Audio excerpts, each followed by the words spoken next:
I wrote a little song to remind you, Choice Hotels get you more of the experiences you value. The Cambria Hotel's got it all. A rooftop bar, have a ball. Bring a date, your squad, or even your mom. Book direct at choicehotels.com. I'm your host, Stassi Schroeder. Welcome to Tell Me Lies, the official podcast. What's the most unhinged thing of season 3? Steven, because he's so evil. I do think he is misunderstood. You see everyone face consequences. It's intoxicating. The writers just know how to trick you. There's always a twist in this show. It's nothing you would expect. Tell Me Lies, the official podcast, now streaming, and stream the new season of Tell Me Lies on Hulu and Hulu on Disney+.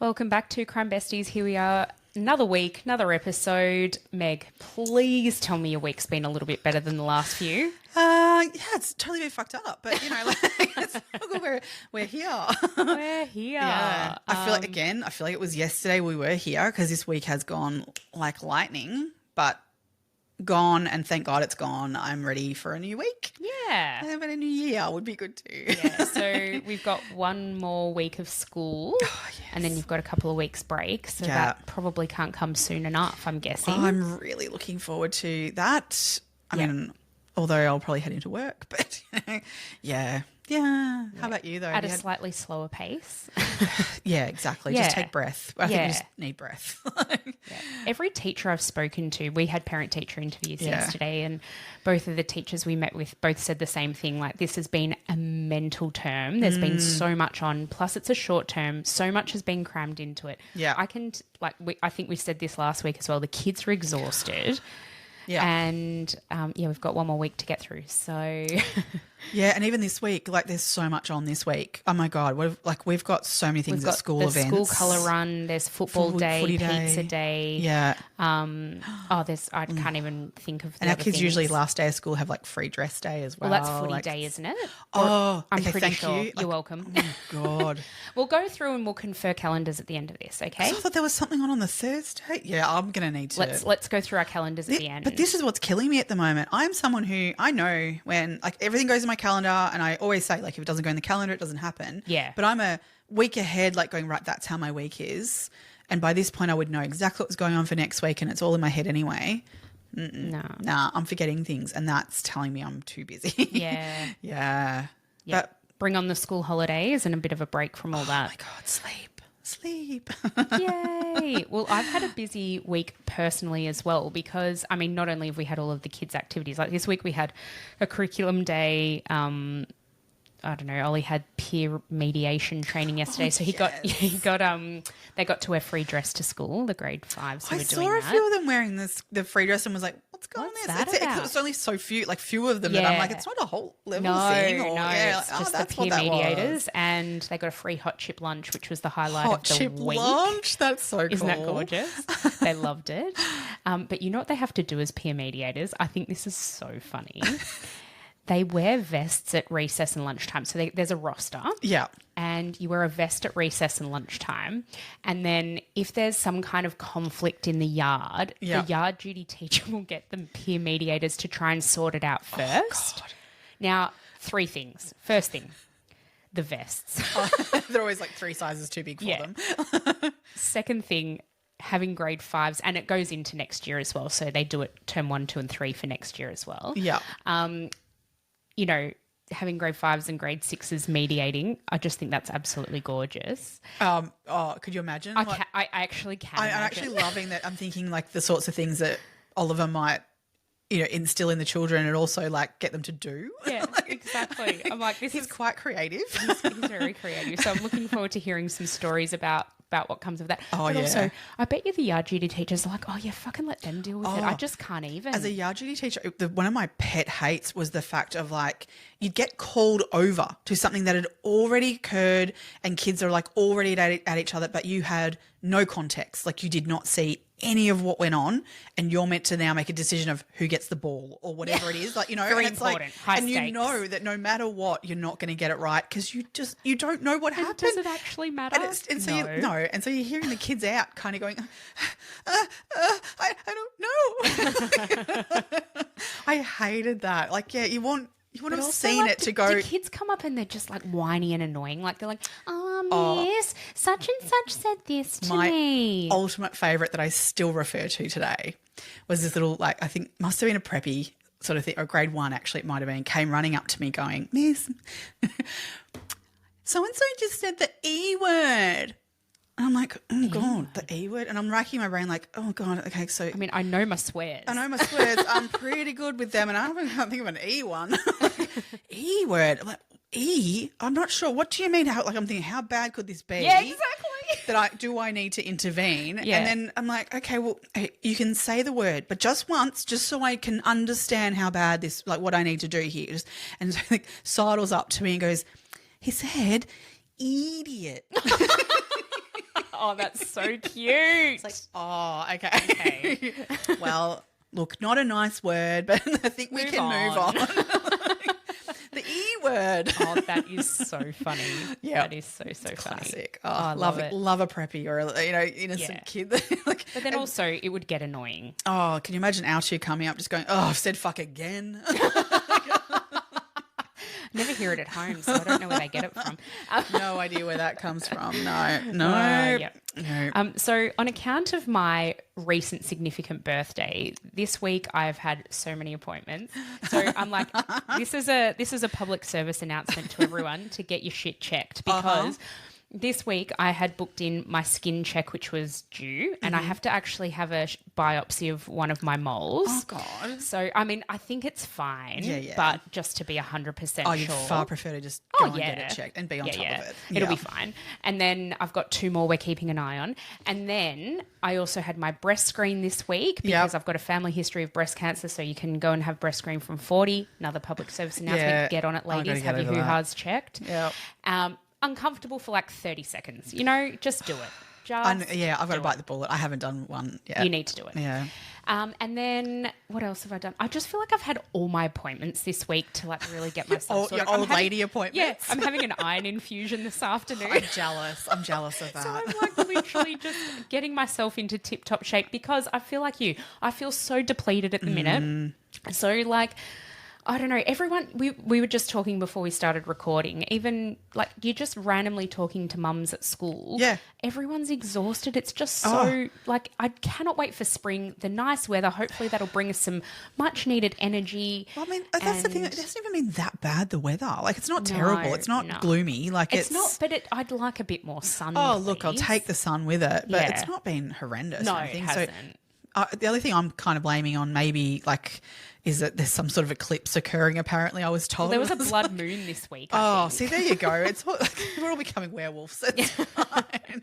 The last time there was a blood moon was like 3 or 4 years ago. Right. I think. Okay. So it's a fairly a significant phenomenon. event. Yes, Okay. Right. That's in maybe the why. lunar calendar. Oh, because my kids are feral. Like I think I said to you like last week. I'm like, I swear to God, I thought I was getting my period because I was like, I was an absolute she-wolf. And I'm like, why am I feeling like this? Like, I don't know why, but I feel like wrong. Like, oh God, it's got to be that, but it's not. I don't know. I think it's just life at the minute. Oh, it's crazy. insane. Yeah. Yes. Yep. But anyway, but you've still got to make time to do all of those things that you have to do and keep yourself nice and healthy. Absolutely. So do it. We need time in our brains to get the research done. So, because we're here for the people. Oh, yeah, we are. Although both of us this week were like, oh, could we have done more? I could have done more, I reckon. But the thing is, I think with this one, you could do endless amounts too. Yeah. So it's probably worth saying we're splitting this episode up into 2 parts. Yeah. So you'll hear the first part this week and the second part next week. Yeah. And that's because there is so much to this family. So we're discussing the Pettingill family and all of the subsidiaries of that. So we're going to split this into 2 because and even then, even in 2 episodes, we're not going to cover everything. No, there's no way. There's Absolutely no way. You could do 3 or 4. You could do a full series on them just alone. Easily. Like, yeah. Yeah. But yeah, so we're going to split it up, and we'll talk today about, Kath Pettingill, the clan, as they're kind of referred to by a lot of people refer to them The as a clan. matriarch. The matriarch being Kath. We'll talk about her and probably her eldest son Dennis a fair bit today. And we'll really focus next week on a particular crime linked to this family they were put on trial for it, etc. But is the Walsh Street killings that happened in Melbourne. Police shootings, so we'll focus on that next week. And that'll be a key focus of that, and obviously the family members that were linked to that. Yeah, also. that's it. So yeah, but this I think we'll break it up in that there'll be very full episodes. There's a lot in both. Yes. Enough to sink your teeth into. But there'll be a similarity in across both being the same family involved in what we're talking about. Absolutely. Just before we get started in today's episode, though, I do have a few shout outs. Oh, definitely. So, actually, the other thing I wanted to talk about, and I think we should do it in this episode because this is obviously coming out first, the mushroom verdict. Oh, my God. How did we not even get into this first? I know. Oh, my God. So, because I literally all weekend was like, right, Monday morning, I know I can get done stuff at work, but I can sit in my office, put my earbuds in and have it running, and I can listen to the verdict. But my morning was insane, as it always is at the moment. And so when I got your message, are you listening to the verdict, that I was like, shit, get back to my office. Nobody talk to me. Nobody interrupt me. Yeah. So, oh my God, to listen to it live was definitely valuable. Like I liked being able to do that. So. Yeah, me too. That was awesome. That was really great. And it's something that we've never been able to do in Australia before. No. So, I would love the camera to have been on her, though. Oh, wouldn't that have been great? So you could only see Justice Beale. Yeah. But the fact that you were able to hear every word that he uttered was amazing. Because, you can read the transcripts and things potentially afterwards, but to hear him speak the words, I really do think it has a bit different impact. I definitely think that. Yeah. And I thought the way he spoke, he's just obviously a very respectable man. Very leveled. And very level-headed. He had really good reasonings. And the way he structured the delivery of it was great. Yeah. But then I also really appreciated the fact that he used people's statements in his delivery of the verdict, and he swore live on TV, in a live broadcast. I'm like, wow. Yes. It was very, very interesting. But for those, I think everybody probably knows, but for those of you who don't know, Erin Patterson was sentenced to 25 years for the attempted murder of Ian Wilkinson, and then life imprisonment for the murders of Gail. Oh my God, I've just had a mental blank. Don and Gail Patterson. Yeah. And Heather Wilkinson. Yeah. Sorry, I just had a total mental blank there. There's a bit of information in your brain at the moment, don't you? Yeah, there's other names that are going around in my head. Yeah. And then he sentenced her to a 33-year non-parole period, which, okay, so when you and I were chatting back and forth while this was going on, we were like, oh, that seems woefully inadequate. Yeah, I would have liked to a minimum 40. But then I also, now that I've read a lot more about it, I totally understand where he's coming from, because there is precedent for a 33 years for 3 murders, and that is with the Farquharson case. So he got the same sentence. He got 3 life sentences with a 33-year minimum term. And I feel like if he had have sentenced Erin to more than so Farquharson is serving the longest prison sentence with a non-parole period in Victoria at the moment. Yeah. If he had have sentenced Erin to more than that, it could have opened up, because there's no precedent, it could have opened up even more reason for a challenge or appeal, which we don't know if she's doing that yet, although I suspect she will. But I don't know. They didn't appeal the conviction at all either. No, they don't have to appeal the conviction until the sentence is handed down. Okay. So they've got 28 days from Monday to appeal either the conviction or the sentence, or both. Right, okay. So they've got until, I think it's early October, like the 6th of October or something like that, in order to do that. But they've not indicated prior to this, any... But they only have to indicate by the 6th. Yes, that's right. It doesn't mean that anything's going to happen on that day. There's been no talk prior to the sentencing that, normally you'll hear they have intentions of appealing this. You'll hear that pretty early on. Like the minute they walk out of the court, when they've got the conviction, they'll be like, we'll be appealing this quite clearly. Like it's obvious. But in this one, to me, there's no obvious reason to be appealing. And I think that what the judge has done in this sentencing has made this a little bit less likely to be appealed even from here for that reason. I do completely get it. I agree with that. Yeah. I really do agree with that. However, she maintains her innocence. And so I don't think she can, because even her defense barrister conceded in their conviction, Yes. what was it, the pre-sentence hearing? Yes. He conceded, yes, she should absolutely get life in prison for these, but he appealed for a minimal non-parole period, Yeah. right? Yeah. So he conceded that she's been convicted of 3 murders. She should be getting life in prison for those 3 murders. Yeah. But what I think they might do is, because she still to this day maintains her innocence, which also then added weight to Justice Beale's sentence, because he said she's shown no remorse by still saying she's innocent. But then I'm like, are they going to then use that?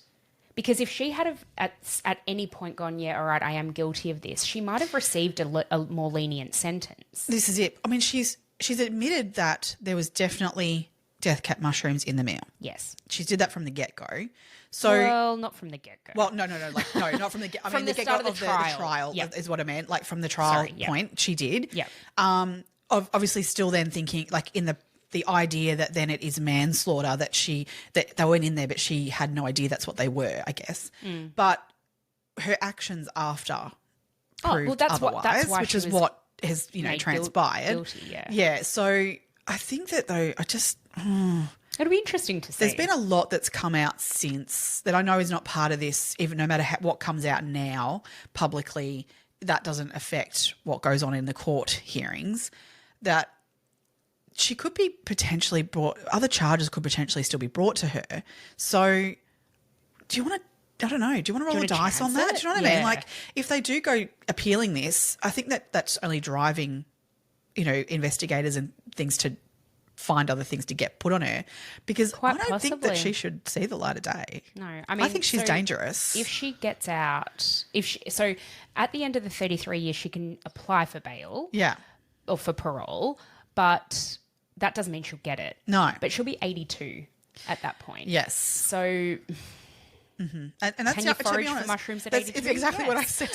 I said to her, I'm like, at 82, foraging for mushrooms. Yeah. I think she could again. I think you could, and the thing is, absolutely. from what we've 82's not that old. No, you know? I mean, you're not going over to her place to have a meal, and or even allowing her to buy you a drink at the cafe. And oh no, I'll get my own, thanks. There's no way I would trust her in terms of coming out even at 82 and not doing this again. You know what I think is going to be really interesting, because they're now saying, obviously throughout the trial there were documentary crews following there's it so all. much to come. There's going to be a lot coming out, and Yeah. I'm sure there's some more long form podcasts. I mean, Simon Patterson, I think he's writing a book and producing a podcast, and that'll be really interesting to see what comes out there. Yeah. But I don't know. I feel as though she I agree with you. She should never see the light of day again. But I feel like she's the kind of prisoner who will behave in jail, right? Because she's not going to be in contact with anyone else as it is. She's going to be so isolated because she's now notorious, that without that opportunity in that time to be in contact with other people, that she will, in behaviour, look as though she's ready for parole. But then she's not a violent criminal in that sense, that she's not in a prison where she's like, oh, she beat the Shanking crap out of this people. person, she shanked that person. Yeah, she's not. So that's not going to be the case where you kind of go, well, yeah, they need to be still in jail. She's going to look like the model prisoner and come out into the society again and hold her shit together and be poisoning people left, right and centre potentially. I don't know. I don't trust the system on this one. yeah. And then the other thing is the people who are responsible for who'll be on the parole board in 33 years possibly haven't even been born yet. So, contextually, there's a lot around that, isn't there? Actually, I need to get my eldest son on that parole board then, because yes. he'll be down for this. He was the one that he heard that there was an outcome and he came and asked me about it, and I was like, well, yes, I can give you a little bit of information. And so I don't like talking about this stuff with my kids, but he's really into it. Well, this has been everywhere. It has, and so we had a chat, and he was the one going like, well, I'm not going to her place for dinner. Good work, mate. Yep. Yeah, so he's onto it that, she's not someone to be trusted. I really don't think that she's... But then do you think we're going to find out a lot more about alleged crimes past throughout whatever's going to come out soon? So I'm super, super curious to hearing watch it all sorts of things at the moment that can't be proven and that can be proven, with investigations. So... yeah. Wait and see. Watch this space. Yeah. All right, we should probably... Oh, wait a minute. I haven't done my shout-outs yet. I was about to say we should get in. But we have a massive thank you to Fiona Wilton for buying me a coffee. Yes. Patreons Esme Dixon and Claire O'Sullivan. Thank you very, very much for joining us over on Patreon. We've then had a bumper Instagram again. I think we had one last week. Again, we've had a similar amount of engagement this week. So thanks to everybody on any of our social platforms. It's really, really helpful. We've got Lucy Morris, I am Angela Joy, and Alison Tan. Just thanks, ladies. Yes. Just love it. Thank you very, very much. Kayak gets my flight, hotel, and rental car right. So I can tune out travel advice that's just plain wrong. Bro, Skycoin. Way better than points. Never fly during a Scorpio full moon. Just tell the manager you'll sue. Instant room upgrade. Stop taking bad travel advice. Start comparing hundreds of sites with Kayak and get your trip right. Kayak. Got that right. You tell yourself no one wants your college-era band tees. But on Depop, people are searching for exactly what you've got. You once paid a small fortune for them at merch stands. Now, a teenager who calls them vintage will offer that same small fortune back. Sell them easily on Depop. Just snap a few photos and we'll take care of the rest. Who knew your questionable music taste would be a money-making machine? Your style can make you cash. Start selling on Depop, where taste recognizes taste. Should we get into today's case? Let's get into this one. There's so much today. So much. All right. Well, we're talking about the infamous Pettingill clan. They are a Melbourne crime family. We're talking pre-gangland and then into the early gangland time in Melbourne, and they were just crims from the get-go, weren't they? Well, yeah, even going back prior to this family that we're talking about, this insular family. Yeah. There's, prior to that, Kath, the matriarch that we mentioned, even beyond that, she's grown up in this. This is insane. So let's start off by talking about Kath. So Kath is the matriarch of the Pettingill family. She was born on the 27th of March in 1935, and she had a very interesting upbringing in and of herself. Yeah. So her mother was a serial bigamist.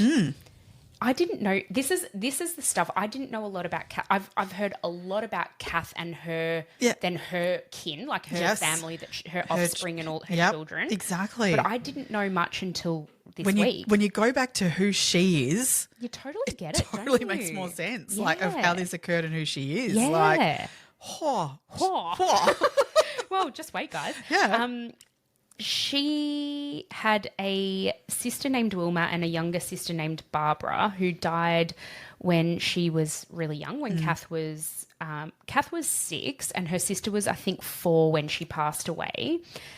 She actually had polio, her younger sister. Right. And apparently the way in which she died was incredibly tragic. So they knew she'd had polio, and a family friend who had a car, she was getting very, very much, her health was deteriorating. The family friend came to take her to the hospital, and as he was carrying her out of the house into the car, she died in his arms. Oh, that's awful. And Kath was there. Oh. She saw this all happen. It's awful. Absolutely horrific. Then apparently Kath said, as this was all playing out, Kath said to Wilma, her other sister, "Step onto the road, Wilma, and you could die too." Now, Kath was 6. Yeah, Kath was 6 at the time. And this family friend who came to take Barbara to the hospital couldn't believe it, was absolutely blown away. Like, what a 6-year-old said. And it was apparently she was just deadpan. Like, there was nothing there. Oh, my God. Yeah. Oh, that's awful. Yeah. That's who she was from very young. Yeah, from very young, that was born this way. Yes. She was born this way. Yes. So Kath was mostly brought up by her grandmother. And her great-grandmother, and great-grandmother, because her mother was, she was a teen parent and was absolutely unable to cope with her 3, then 2 daughters. I think the fact that Barbara died was the sort of the end of it, although as in the end of any sort of extra contact she then had with Wilma and Kath. Yeah. But they'd basically been living with their grandmother and great-grandmother for most of their lives, hadn't they? Yeah. Because so Kath's dad, she was told, had gone off to war, and so then her mum was left on her own with the kids. Did not cope. And didn't cope. But I believe that's not actually what happened. Oh. So I believe her dad actually committed suicide. That was after he came back from war. No, no, sorry, that was while he was over there. Yes, you're right. Yeah. You're absolutely right. Yeah. So she was told that he died at war, but he didn't. Yes, sorry, you're absolutely right. Yeah. He committed suicide. Yeah, while he was at war. Yeah. But that was because Kath's mum was sending him all these horrific letters about how much she hated him and how awful he was. She really drove him to that. Like, he was apparently quite a decent bloke. Yeah. And, you know, so him coming home could have meant that they could have had quite a good lifestyle together and raised their family. Yeah. But she, like, relentlessly just destroyed him in letters. And she was off with other men and all these sorts of things too. Yeah. So, and she would send him letters about all this and how he was telling him he was an awful person and all that sort of stuff. And ended up, they sort of refer to it as saying, you know, like, he committed suicide, but actually it was Kath's mum basically killed him, like from a distance. From afar. Yeah. I mean, he must have had some shit going on. I mean, the fact that he was at war as well was just a really bad set of circumstances. Kath and Wilma, and I assume Barbara up until the point of her very young death, they didn't actually even know that their mother was their mother. They assumed their grandmother was their mother and their great-grandmother was their grandmother. And their mum was their sister. Their mum was their sister. And their mum would come back and reemerge very sporadically throughout their lives. And Wilma was apparently deathly afraid of her. She was a drug addict. She was really off the planet, and Wilma never wanted to go with her. Kath always wanted to go with her. Yep. Anytime she came, Kath would go. So one day she came back and tried to take the girls for the day. Wilma didn't go. She stayed at home with her grandmother and great-grandmother. Yep. But so they just took Kath. So Kath's mum and her boyfriend at the time took Kath and they went on a bus. And then the boyfriend hijacked the bus, like the public bus. Oh, my God. Yeah. He then, I think they did let everyone off. Yeah. But he then drove the bus over a cliff in the Dandenongs. Holy shit. Yeah. And Kath watched it and thought it was the best thing she'd ever seen. Oh, my God. Like, this is just a bit of an idea of what the lifestyle she was living was in, like, and that wasn't like, oh my fucking God. It was like, oh, cool. Yeah.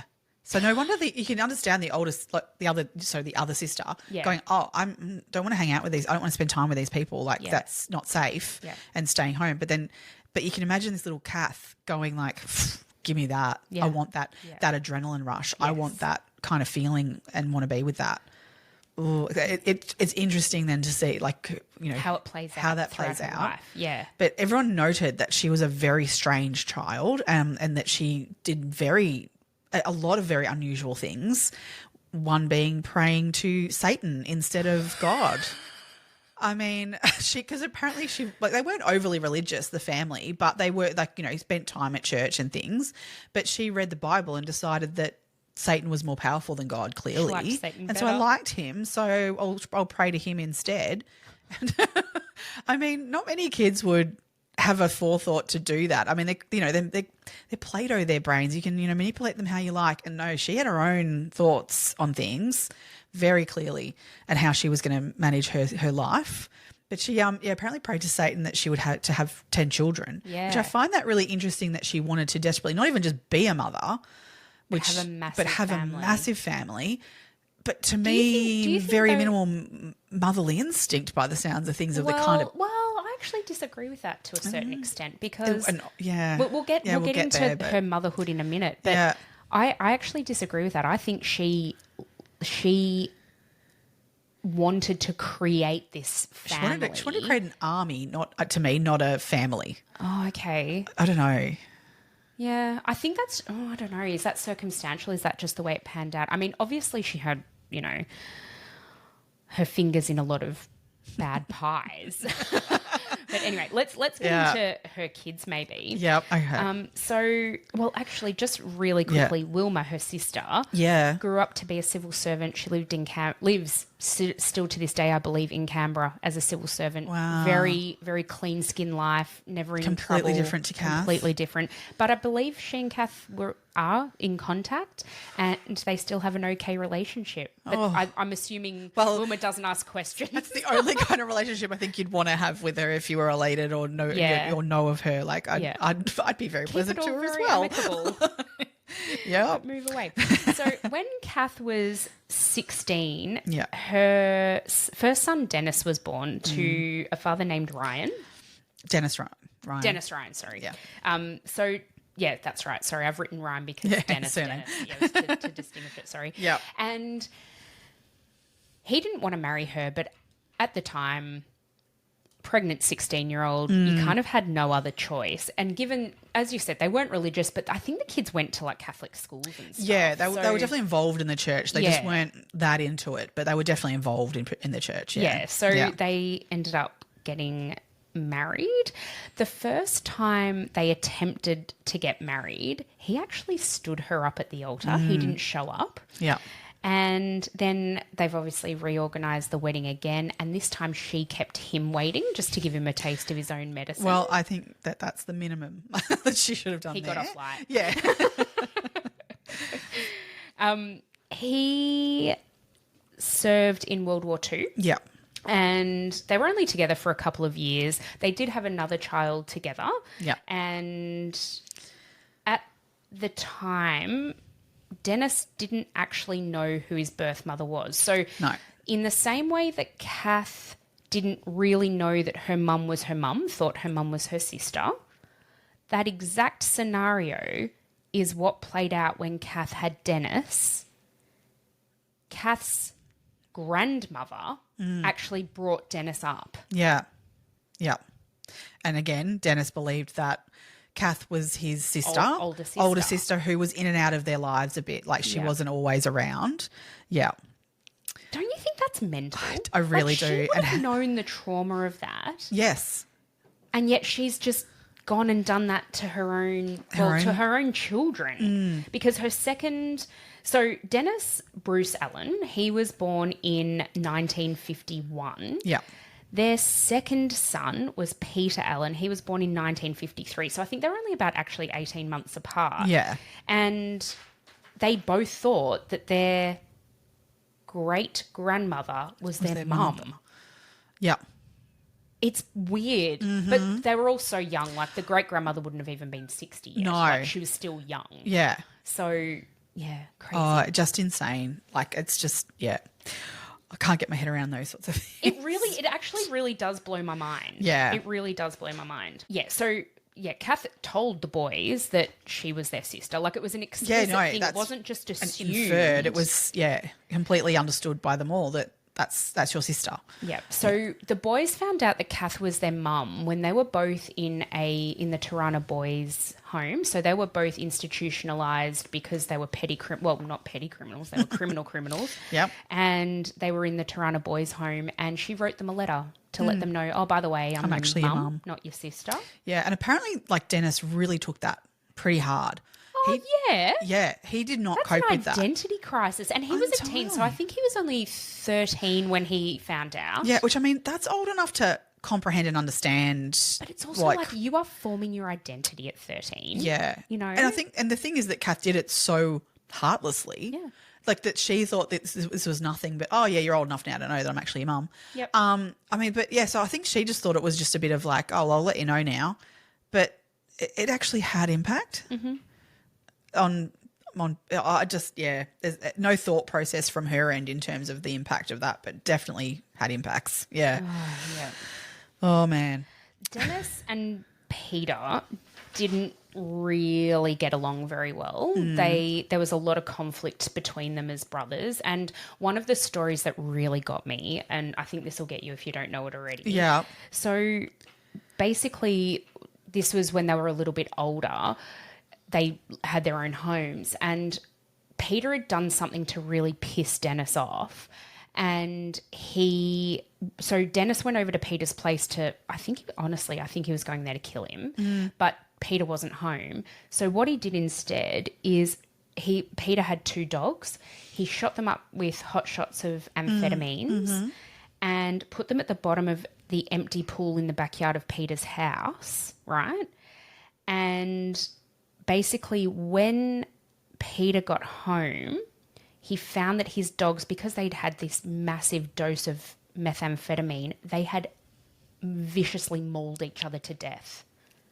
And they were just dead in the bottom of the pool, blood everywhere. Oh my God.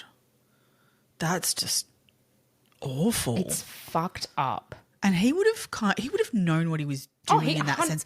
Like, he knew what the impact of that hotshot kind of thing would do. Like, they were, I mean, Dennis for sure was a methamphetamine user. Oh yeah. He would use amphetamines to go days and days and days without sleep. Oh, he was known to just permanently had a tourniquet around his arm so that he could just, whenever he wanted one, have another shot. And friends of his, or friends, acquaintances, whatever, people who hung around him, said he would have a go every 15 minutes just to keep himself going. There were periods of time where he would be awake for 2 weeks at a time without having rest.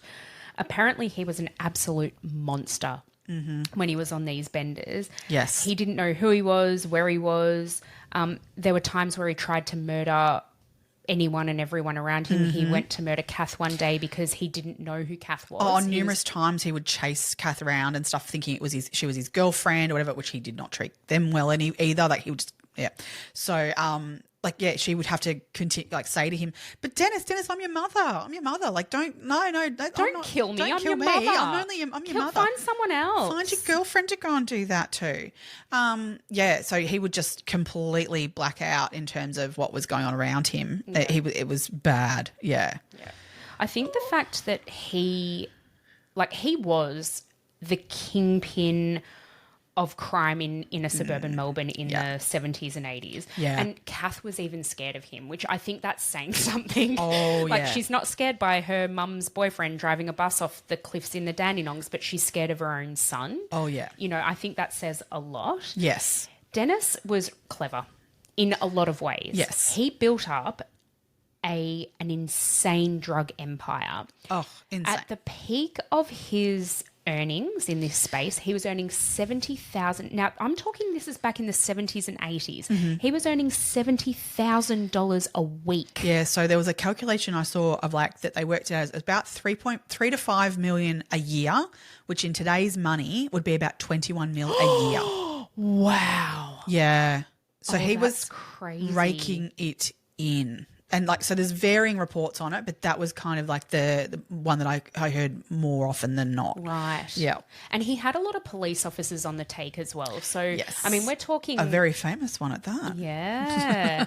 We're talking back in the 70s and 80s. There was a lot of corruption within Victoria Police at the time. Many police forces across the country and across the world.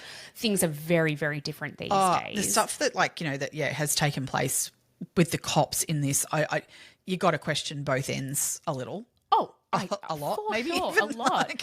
Yeah. He was paying. There were 2 police officers in particular. I think one of which that you were referring to before. He was paying them $1,000 a day per cop. There were 2 of them for their protection and their silence. Yeah. $1,000. Now, as a cop, What would you earn? I don't know what their salaries were back Not in the 70s $1,000 and a 80s. day. I'm tipping like But that to would be. think that you're earning an extra $5,000. I mean, at that time, that era, I'd say $1,000 a week. If they were earning $1,000 a week as a cop, that would have been a lot of money. I highly doubt. $1,000 a month. Exactly. Oh, it's just an extraordinary amount of money. Yeah. It's just insane. Yes. So at this time when, Dennis is going around, he's the kingpin of this inner suburban Melbourne. Kath was actually running a brothel at the time, and they had a nice little setup where Kath's brothel was right next door to Dennis's drug house. Which purposely he had done that, set that up, because basically the brothel is a legal place to run. It wasn't at the time. Oh, at the time they weren't legal. It was a rub and tug. It was a massage parlour. Oh, that's right, massage. It was too. So basically the cops would raid this place though. So what they would operate their things out of there, but what they would do is have from the building next door, they would literally, shift everything from one to the other. There was a trapdoor or something. They'd built all these trapdoors and things to be able to get things around, so that basically when the cops would come in and raid, they'd find nothing. They knew this stuff was going on. They'd come in and get it, but it wouldn't be there because they would take split seconds for them to just remove it as they saw the cops arriving through these trapdoors and windows, etc., into the building next door. Yeah. I mean, and the cops didn't seem to catch on to the fact that to go on, they couldn't get a warrant then to do the next door house, and things like that. That's exactly right. Yeah, and it's insane. And then I would assume that, given how much money was involved, they probably had some people higher up who they were paying off as well, who, were like, no, we're not going to do that. No, don't worry about them. We'll leave them alone. Because the other what they do too is they would have weapons, they'd have guns. I mean, the kind of level of guns they would have was insane. I mean, this is prior to our gun reforms too, so that they weren't legally obtained though anyway. So what they would do is they would actually attach these guns to rope, so that they could then just hang them over the fence, so that because if it was not in your on your land and in your house, it was no longer your possession. So they couldn't get done for having the possession of these weapons, because it literally would have a rope and you would be able to see the rope attaching it, but because the actual weapon was on the other side of the fence, no longer. So the cops could literally see this but couldn't arrest them for it because legally it was not in their possession. That blows my mind. But I mean, that just goes to show sometimes the law can be absolutely ridiculous. Oh, totally. But then the level of and this what gets me with these sorts of things with these criminals. They're not stupid. Oh, no. They're intelligent people. I would never think of this shit. No. And because my brain doesn't work that way, then I go, I'm an intelligent person, but there's no way I'd think of this. They found every loophole possible. Yeah. Insane. Yeah. So they were involved in so many other illicit activities as well. It wasn't just the drug trade. Well, one particular thing we probably should mention, I think, around Kath is that it was in 1978, I believe. There was a reason that her daughter was bail money, her daughter, which we should mention. So Vicky Brooks, she was born in 1954 to her next partner from who she was the next eldest in line. So she was born to Billy or William Pierce. Mm-hmm. She had been to jail and she owed bail money of $300 roughly. And another person had put that money up because they didn't have the money at the time to pay for it. So the idea was that Vicky would then come out of jail and would pay this guy back. But she didn't. She kept not paying it back. So Kath, being someone who did not want this on them that they owed this money to someone, hated owing people money, she decided to go around to pay this money back to this guy. So she rocked up at this guy's house with the cash, ready to pay. It's not that she wasn't going to give him the money. Knocked on his door. The guy saw that it was Kath at the door and shot towards her. Through the door. He didn't even open the door. Didn't open the door. Through the door. Hit Kath in the eye. Her eyeball dislodged, flung out and landed on Dennis standing next to her at the door. Mm-hmm. Vomit. I just can't. So she to this day has a glass eye in that socket. Her words, and this is, you can go online and hear her say this, getting shot doesn't hurt. You don't feel anything. You just go into shock. Yeah. There's no pain. Okay. Yeah, cool. Cool for that, Kath, yeah. But her now eye is this glass eye and it doesn't blink either. It's She's lost all of the nerves and everything. Yeah. There. But what I think is really interesting is the police were called to the scene. Yep. I mean, Kath's been taken off to hospital and having all that dealt with. Yes. And so they charged this man and his wife, I think it was, Right. with attempted murder. Yeah.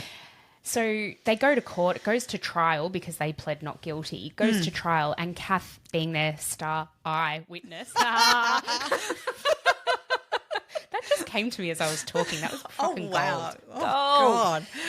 She refused to testify against them because criminals, they stick to their code, don't they? Yeah, you do not snitch. No. You do not snitch. That Snitches get stitches. Absolutely. No, so she absolutely denied it, any of it and said no. And so they got off. They were acquitted. Yep.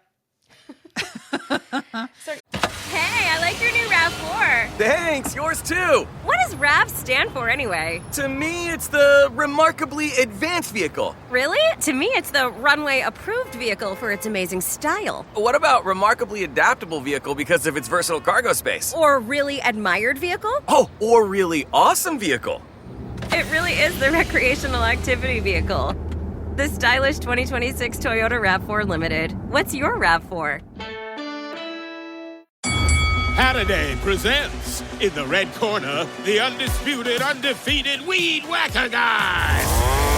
Champion of hurling grass and pollen everywhere. And in the blue corner, the challenger, extra strength Halliday. Eye drops that work all day to prevent the release of histamines that cause itchy allergy eyes. And the winner by knockout is Halliday. Halliday, bring it on. Just really quickly before we get into, I was going to talk about some more of Dennis's crimes, but I just want to quickly mention about Kath as well. She has, we think, 10 biological children. Yeah. We don't know for sure because we think three of them were adopted out when they were babies. Yes. So from what everywhere reports that I've read is that there was, so we're just talking about William Billy, otherwise known as Billy Pierce, was she had to him Vicky Brooks. She ended up becoming. Then she had a child who she adopted out, and then in 1957 she had another child that she adopted out. After that, she had Victor Pierce, who we will talk about at length next episode. He was born in 1958. After that, she had Lex Pierce, who was born in 1960. And following that, she had another child in 1961 who, again, was adopted out.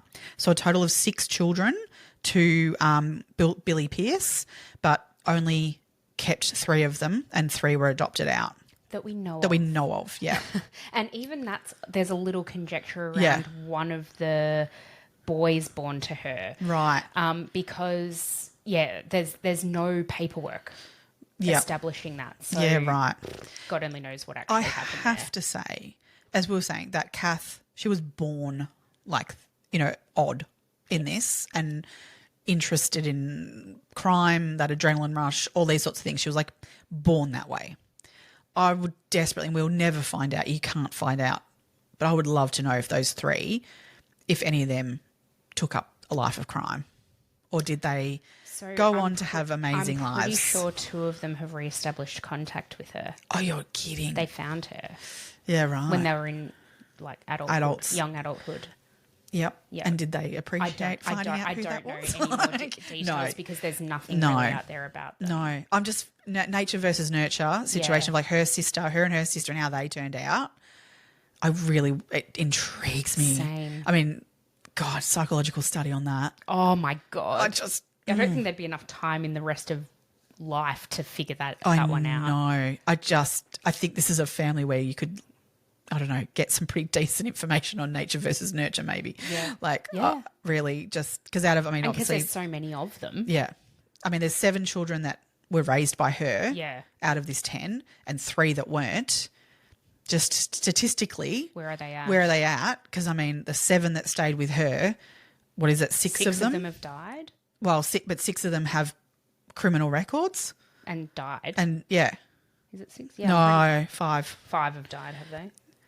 Oh, yeah. No, you're right. It's 5. 5 have died. Yeah. So, just interesting to know whether the other 3, I don't know, just What's their lives like? I would love to know. Yeah. I would love to know. Yeah. So let's go back a bit to... Oh, sorry, just before we'll Sorry. just finish up in terms of then after having David, after having the final one that she had adopted out, she met a man by the name of Jimmy Pettingill. Now, she never married him, but that is the name that she goes by and that her children go by, because she never married him because he already had a wife.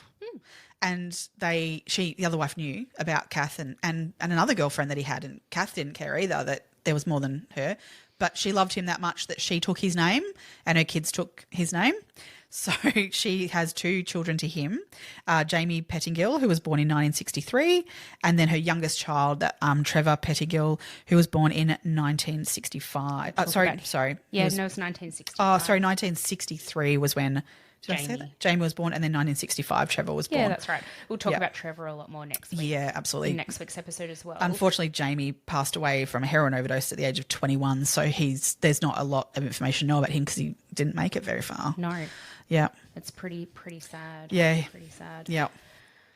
So yeah, out of all of her children, obviously, I think Jamie had some minimal convictions prior to his heroin overdose. Mm-hmm. But the other one would be Lex Pierce, that we won't really hear about at all in the next 2 weeks because again, Lex has a very minor criminal record. Yeah. But he sounds like one that kind of got away from the rest of it. But he had some petty crimes. It was nothing. Yeah, only petty crimes. There's nothing major on him at all. But so he didn't get away from it entirely. I'm not saying, but yeah, Lex isn't one who's worth mentioning again. Yeah. So out of the 7 children that have been raised and lived with her over their lives, 2 of them don't have much of a criminal record. Yeah.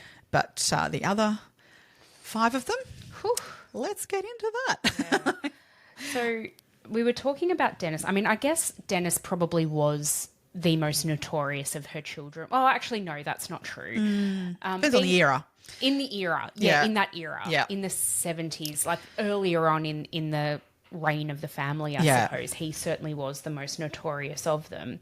And he was a bad dude. Oh, yeah. He would... So there are stories of him... So he was involved with like bikie gangs and all of that sort of stuff. He cut off the legs of a dead bikie with a chainsaw, put his body in a barrel and threw it into the Yarra. Mm-hmm. That was the one that kind of got him in the end. Yeah. He ended up... That was the one murder that he's linked to, that he actually had charges being put to him. Brought against, yeah. Yeah, so that's an interesting Kath one. was the one who just said in that case, he was trying to fit this body into the barrel, and apparently Kath said to him, "You've just got to wait for the rigor mortis to stop. You know, it doesn't last forever, It doesn't mate. last forever. Just wait, and then you'll be able to get him in." No, I'll just cut his legs off with a chainsaw. Do you know who he made cut his legs off with the chainsaw? No. Yeah, his young nephew, Jason. Oh my God. Yeah, so Vicky's son. Poor boy. Jason. He got involved. He would have been 13, I think, at the time. Oh my 14? God. Oh, that's horrific. Oh. Yep. Oh my God. So evil piece of shit. It doesn't cover to get Dennis. Your 13-year-old nephew. Yeah. Oh my, that just. Oh, I can't believe that. So he also had he would have girlfriends, like kind of thing. And I use that word kind of loosely. I feel like they were prostitutes. He was paying. No, not necessarily. No. So there was one particular girl in this who, what would happen is they would have these massive parties. Obviously, they would love their parties. But there was one particular, and like she was a model at the time and doing very well in her modelling. So she was at this party and she was introduced to Dennis, and that's all fine. And then the party was ending and she was about to leave, and he just stood in front of her and said, "Well, you're not going anywhere." And she was, "Well, no, I need to go. I've got to get to a job tomorrow. I've had a great time, thanks for the great party, but no, I'm heading home. You're not going anywhere." She couldn't leave. He wouldn't allow her to leave. So he kept her prisoner in his house, tied her up, kept her in the bedroom, did horrendous things to her, raped her, sodomized her, beat her, everything known to man. She ended up being there for 2 years. Over the course of those 2 years, she would attempt escape. One notable time, she did get out the front of this was in Richmond, in a house in Richmond, and she got out to a main road and flagged down a cabbie and was about to get in the cab when she had 3 guns being pointed at her head by minions of Dennis who had chased her down, to which the cabbie, knowing, because, I mean, they were so notorious, like who was around the area, the cabbie looked at this and went, I do not want to be involved in this, and took off. And then she was taken back to the house and started all over again. She did survive, but she to this day, when in interviews that she's done, talks about the fact that she believes she's the only one of Dennis's girlfriends to have survived. Yeah. I know of one girlfriend who I believe was a prostitute, but it was a similar situation where he'd essentially kidnapped her.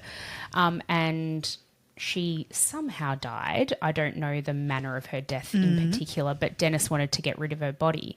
So he had, I think it was actually his nephew. He sent his nephew down to the Yarra. Oh, no, so that wasn't a girlfriend. That was just a worker at the brothel. Oh, was it? Yeah. She was one of the girls at the brothel that worked for Kath. Right. So she'd overdosed, and Kath had called Dennis to come and help her.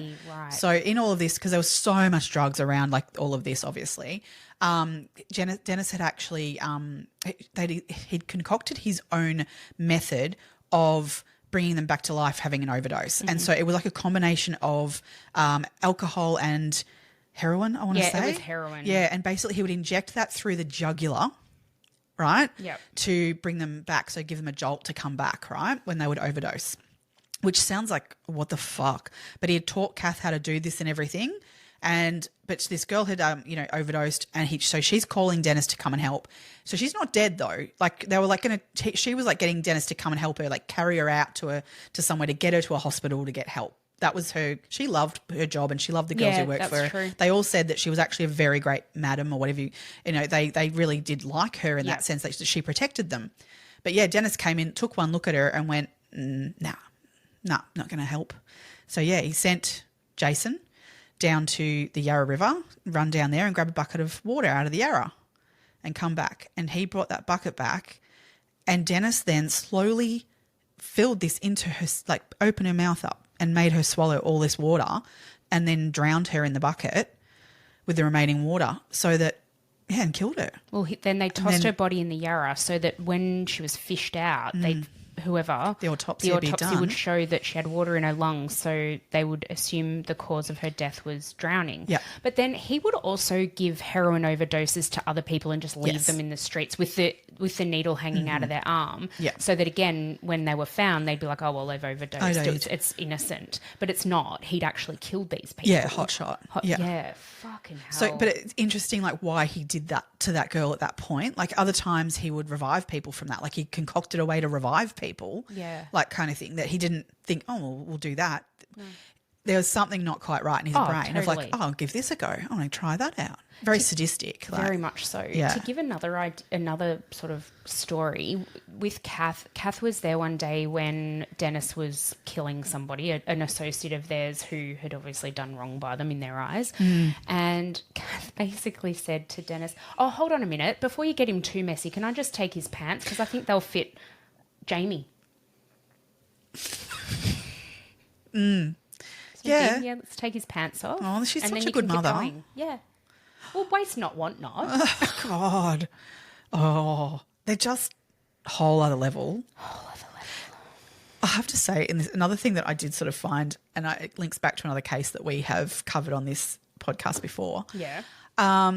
So obviously, being in this crime world, you need a damn good lawyer, right? Who was Dennis's lawyer? Andrew Fraser. You may remember that name being mentioned. Yes, we've spoken about Andrew Fraser before. In the case of Peter Falconio, he was the lawyer who took up Bradley Murdoch's case of saying that he was actually innocent and shouldn't be in prison. Now, Dennis's lawyer was Andrew Fraser, of all people. Now, I just can't with that. He does a short clip I've seen on YouTube. Yes, I've seen this. And runs through some stories that he has around being his lawyer and the sorts of things that he witnessed. And I get it that as a lawyer, like you're a witness to these things, but then there's client lawyer privilege, all these sorts of things that you're not going to go necessarily running off to the cops. But I just can't understand how you would want to be involved in all of that and defend these people. I really can't come at it. He seemed to really pleasurably telling people about these incredible stories of Dennis gunning down people in the street, you know, and another one where he had come out, he'd rocked up to Dennis's house, and then Dennis had come out going, "There's cops watching us." So he'd gone back inside and grabbed out an AR-15 and come out into the street and just started shooting down this fairly main street in Richmond. And to this day, you can find bullet holes in buildings down the road. The cops were sitting in that building watching him, but he shot at it, you know, randomly with these. And these the bullet holes are still in the building. Insane. He could have killed anyone. He was in that drug-fueled state of just going to fire a gun around everywhere. And your lawyer's standing right there with him and witnessing this. He's an interesting character. It's mind-blowing. It was a completely different time as well. I think, you know, he was almost untouchable, wasn't he? Yes. But his lawyer made him that way too. Like he manipulated that. But everyone fed into him in that way. Yeah. Everyone he associated with and all of the interactions he had, the people he surrounded himself with, all were as culpable of those things. Yeah, I find it, this Andrew Fraser to me is a character who took great pleasure and to the day of his death basically loved to sort of shout from the hilltops of how good a lawyer he was for keeping a very guilty person out of jail and finding every loophole possible to keep him out of jail. Exactly. Like that doesn't make you a good guy. No, you know, I'm sorry. That just makes you, to me, just as culpable. He's witnessed. It makes you a big crimes, piece of shit. Total piece of shit. He's witnessed the crimes that his clients committed, and has probably been involved. Clearly, in incredibly dangerous allegedly. person. Yeah, that's it. Another one is it is maybe thought to be known that Dennis killed between 6 and 13 people. I've heard even 15. That we know of, right? Yeah. I think about all these overdoses of people left in the streets in Melbourne. Mm-hmm. I think the number is, it's unquantifiable. It's tens of thousands, if not hundreds of thousands of people if you look impacted. At it from distribution, absolutely. Impacted by him. But I mean even his cronies, you know, offing whoever pissed them off or didn't pay their bill or didn't whatever. One particular stage, he'd got some really, really good quality heroin, right? So he'd given it to his cronies, and he literally did have like this group of people that he like called them like his army or his something as well. They're like just minions that he had like that would work for him. And he said he passed it off to them to cut basically so that it becomes like a break it down, and I don't fully understand the drug system, but basically cut it down so that it's not something that then's going to kill you, like so you can actually withstand he was able to get pure heroin from somewhere that needed to be cut. Yeah, and he got them all to cut it, but they didn't do it enough. And so literally the following day, there were 5 people in the surrounding area of their house where they'd cut it at who were found dead from overdoses. Yeah, so you can't tell me that he's not like culpable for that. Absolutely. Yeah. So there's just 5 people in one day. Yeah. Dead. So that's not included in this tally. No, that's not. That's it. So these are beyond murders that he's done publicly. And he did a lot of his murders publicly. Oh, absolutely. So eczema is unpredictable, but you can flare less with Ebglyss, a once-monthly treatment for moderate to severe eczema. After an initial 4-month or longer dosing phase, about 4 in 10 people taking Ebglyss achieved itch relief and clear or almost clear skin at 16 weeks. And most of those people maintain skin that's still more clear at 1 year with monthly dosing.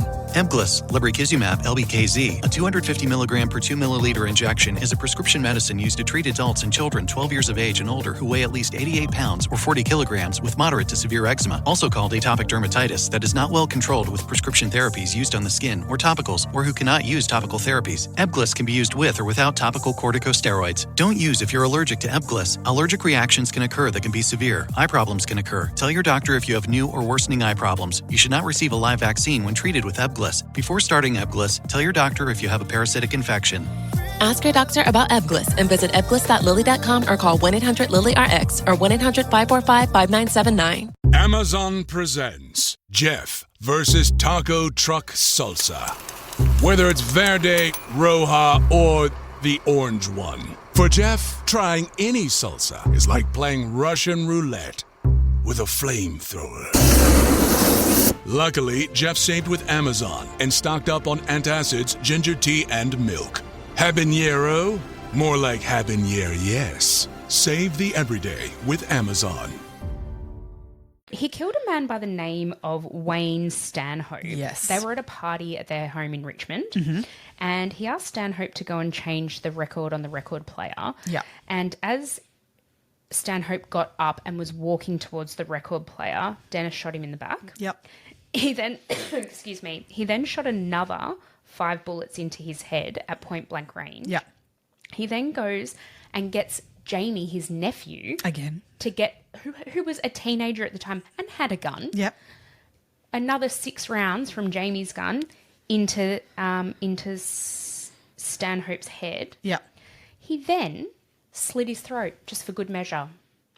Now he was dead as dead could be he was before dead that after, too. Well like and truly. Yeah. I think the second shot killed him. Right? It was way overkill. Yeah, way well and truly. But he was fucking off his nut. And this is in front of a room full of people. Yeah, and so that many was eyewitnesses. Kath's biggest concern about it. Like, you know, Kath's biggest concern was Oh, that well. he went next door because Kath was living next door, obviously, Yeah. at the time, and he went and got her vacuum cleaner to like vacuum up all the gristle, like all the bit of body brain bits. So Kath was just pissed off because that was a brand new vacuum cleaner. He ruined it. He ruined it. He had to get rid of it because it had, you know, evidence in it then. Yeah, he had to burn it. That Yeah. was a brand new vacuum cleaner, for fuck's sake. Why ruin the vacuum cleaner, Dennis?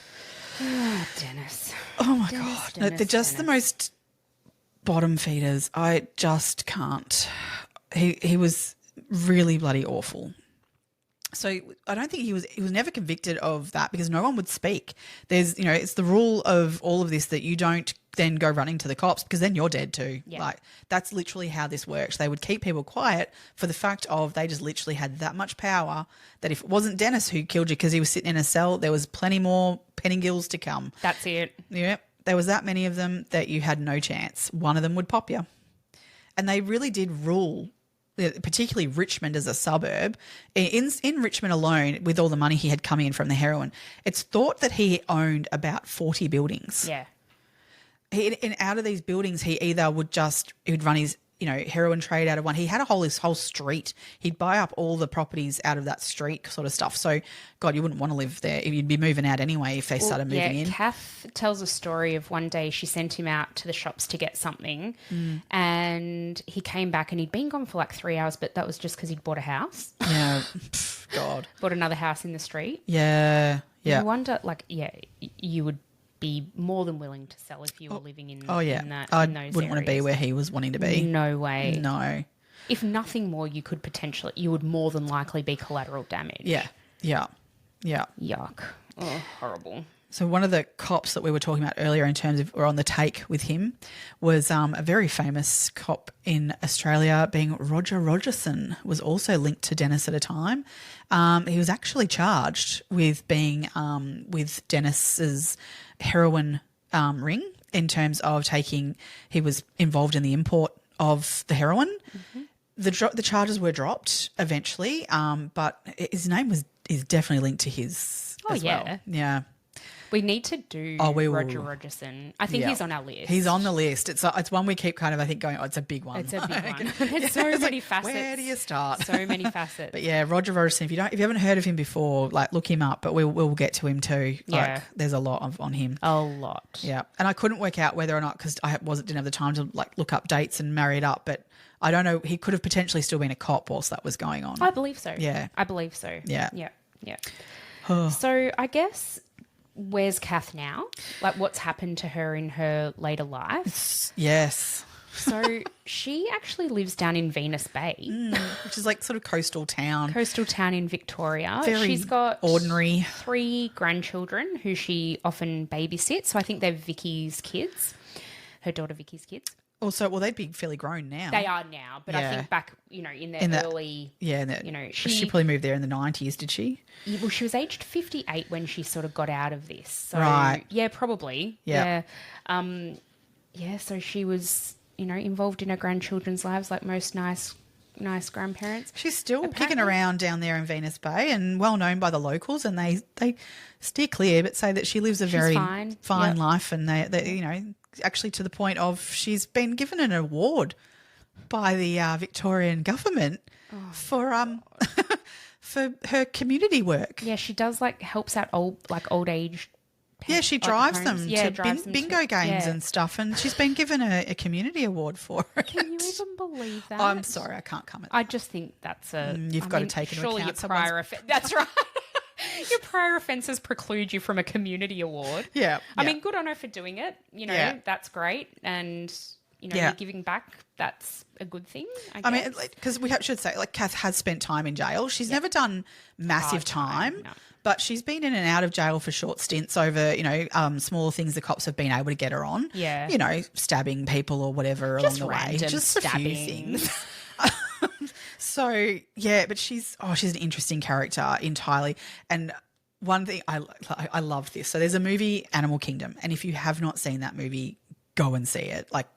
It's on, I think it's on Prime at the moment. I think it's on Prime, yeah, so check it out. It's a very good movie. And she is depicted in it. So it's not factual in that it doesn't, they name different things there, but it's very loosely based around the Pettingill family. Yeah. And God, now having mental blank of who played Jackie Weaver. Thank you. Plays Kath. She won an Academy. She won an Academy Award for it. Role. But Kath doesn't think that she played her very well at all. Now I think she did her complimentary. Yeah, I know. She did her. She did her a solid. I think so too. Kath has said that the only similarity between the two of us is that we both have blonde hair. Oh. But the movie is kind of from her grandson's perspective, and it's a really interesting take. Well, I mean, it's based on it's loosely based. Yeah, around. there's a lot of not factual things. That's right. Yeah, but you kind of get a gist of you do get a what gist their of lives must have been like. Definitely, it does. It definitely depicts a realistic version of what living in this house in this family could have looked like. Yeah. But. Oh wow! And I think the attitudes come across. Yeah, I think that's what it is. It's a tone. Yeah, it's a tone thing. Yeah, but there's definitely non-factual, and they kind of combine characters into one. Because it's an interesting take, but definitely well worth a watch. Very, very good movie, regardless. Yeah, worth a watch for sure. As we said at the start of this, there are untold numbers of stories that involve these people. So if you want to know more about it, I know, again, we mention this almost in every Australian case, but Andrew Rule, his Life and Crimes podcast, covered this in several different episodes from several different angles, which was really, really well done. Yeah, him and Sylvester, what's his name? Jesus, John Sylvester. John Sylvester, thank you. Yeah, the two of them wrote a book together, Belly, which is a very good read, and the Peddingills are mentioned quite thoroughly through that. That's it. And there's a book called The Matriarch, who was written by a man named Adrian Tame, and he actually had Kath's input in this book. Yes. So he's kind of really good friends with Kath these days. And he's a really interesting guy and very interesting to listen to. Yes. But if you want to know more about things from Kath's perspective, I suppose, with the right amount of overtone in terms of the severity and just how impactful all of these crimes were to people, have a read of his book too. That's a good one. I've only read excerpts from it through this process but it's definitely a book I'd go back and read from beginning to end. To be really honest, it's fabulous. Me too. I guess what we should also talk about then is Dennis's demise in this. So we get to a time for him where his health declined pretty rapidly. He was, as we said earlier, there was a particular death that he was linked to. Now, he was already talking to cops, and he was an informant, it turned out, with the cops, but which Kath doesn't believe. No, but the thing is, the way he would inform with the cops was that he would murder someone, and then he would go to the cops and say, "Oh no, he did that. That would have been so and so because they didn't like him, and this is why that would have happened." And but the person he was pointing the finger at was someone else he wanted to get rid of, So, but he would do it so well that this other bloke could end up getting done for murder that he didn't do. Yeah. And it was Dennis who did it, but it took the eye off of him. The cops would follow every lead that he would give them. And look, worked both ways for them. They were taking a crim off the street. They knew he was a crim. They knew he didn't really do it. They'd know it was Dennis, like kind of thing. But they'd get that guy off the street. So there was a lot of murders where he and other crimes that he would point at other people that he actually did. So, yeah, he was informing to the cops, which is a no-no in Kath's world, big time. So that's why, she would be adamant he never did that. So she is, although I think eventually she did concede that he did it. But, and she wasn't happy about it. No, that would really not go well for her. Like, she just would not appreciate that. Totally. But then we did get to a point where there was enough evidence to point to the fact that he did kill this guy that we talked about earlier, and that his name is, again, on my brain, is a sieve. He was linked to the Hells Angel bikie gang and, actually was the ex-president of the Hells bikie gang. And so he'd been kicked out of the Hells Angels. He was no longer the president, but, Dennis had definitely killed him. He'd put him in the barrel, all these things. And there were enough witnesses and things that they had him. So they were charging him with that.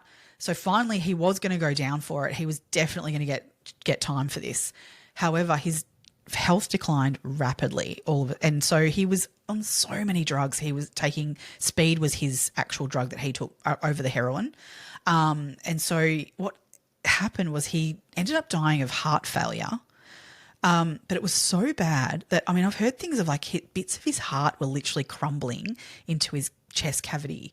Like, that's how bad it was. I heard that too, and like some of the heart tissue was found in his arteries and was clogging his arteries, and so he ended up dying of stroke, wasn't it? Like at first. So. First he had a stroke, and then so he was in hospital with that. So he was only 37 at the time. Yeah. And this happened in 1987 when he died. Yeah. He was awaiting trial for that murder at the time. But he did go to jail. He committed a heinous rape. Yes. In 1973 that he was convicted for, and I think he only served 7 months. 4 or 5 months. Years. No, 4 or 5 years. No, he did do 4 to 5 years. It was like roughly. He did get sentenced 10. That's right. But he got out after 4 or 5 years. Yes. Yeah. Yep, you're right. He actually, that was another one where he had kidnapped multiple women, I want to say. Him and Peter Allen at the time, it was his brother at the time. The two of them were convicted. Yep. Peter did far more time because there was something else linked to his charges. Yeah.